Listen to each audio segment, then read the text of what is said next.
আমার প্রিয় চাকরি প্রত্যাশী ভাই ও বোনেরা, কেমন আছেন আপনারা সবাই? আশা করি অনেক ভালো আছেন। দেখুন আমার প্রিয় ভাই ও বোনেরা, প্রাথমিক শিক্ষা অধিদপ্তরে নতুন করে একটি দারুণ নিয়োগ বিজ্ঞপ্তি প্রকাশিত হয়েছে এবং নিয়োগ বিজ্ঞপ্তিটি প্রকাশিত হয়েছে সেকশন 2 মিরপুর ঢাকা 1216 হইতে।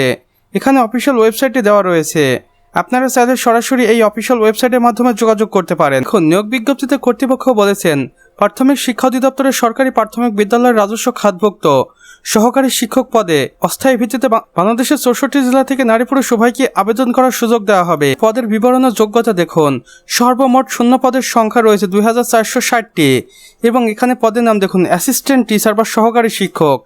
বেতন স্কেল দেওয়া রয়েছে দেখুন, সর্বনিম্ন 11,000 টাকা থেকে সর্বোচ্চ 26,590 টাকা পর্যন্ত। এটি 13তম গ্রেডের চাকরি। বয়সসীমা হতে হবে 18 জুলাই 2026 তারিখ হিসেব করে অনূর্ধ্ব 30 বছরের মধ্যে। শিক্ষাগত যোগ্যতা দেখুন, কোনো স্বীকৃত বিশ্ববিদ্যালয় হইতে দ্বিতীয় শ্রেণী বা স্নাতক জিপিএ সহ স্নাতক ডিগ্রি অর্জন করতে হবে। আবেদন প্রক্রিয়া দেখুন, সম্পূর্ণ অনলাইনের মাধ্যমে আবেদন কার্যক্রম সম্পন্ন করতে হবে। আবেদন শুরুর তারিখ ও সময় এখানে দেওয়া রয়েছে 18 জুলাই 2026 তারিখ সকাল 10 ঘটিকার সময় এখানে আপনারা আবেদন করতে পারবেন এবং আবেদনের শেষ তারিখ থাকবে 14 আগস্ট 2026 রাত 12টার আগ মুহূর্ত পর্যন্ত। আবেদন ফি ও পদ্ধতি দেখুন, অবশ্যই কর্তৃপক্ষের অফিসিয়াল ওয়েবসাইটের মাধ্যমে আবেদন কার্যক্রম সম্পন্ন করতে হবে। আবেদন ফি দেখুন, টেলিটক সার্ভিস চার্জ সহ 220 টাকা পর্যন্ত আবেদন ফি লাগতে পারে এবং এটি 72 ঘন্টার মধ্যে জমা দিতে হবে। গুরুত্বপূর্ণ নির্দেশনা ও নিয়মাবলী দেখুন, অনলাইনের মাধ্যমে আবেদন কার্যক্রম সম্পন্ন করতে হবে। ছবি ও স্বাক্ষর আপলোড করতে হবে 300x300 পিক্সেল এবং 300x80 পিক্সেল।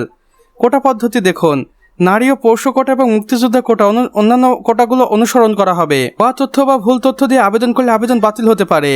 এখানে কর্তৃপক্ষ আবারও আপনাদের 2টি অফিসিয়াল ওয়েবসাইট দিয়েছে, যে কোনো একটির মাধ্যমে আবেদন কার্যক্রম সম্পন্ন করতে পারেন। স্বাক্ষরিত মহাপরিচালক, প্রাথমিক শিক্ষা অধিদপ্তর, বাংলাদেশ।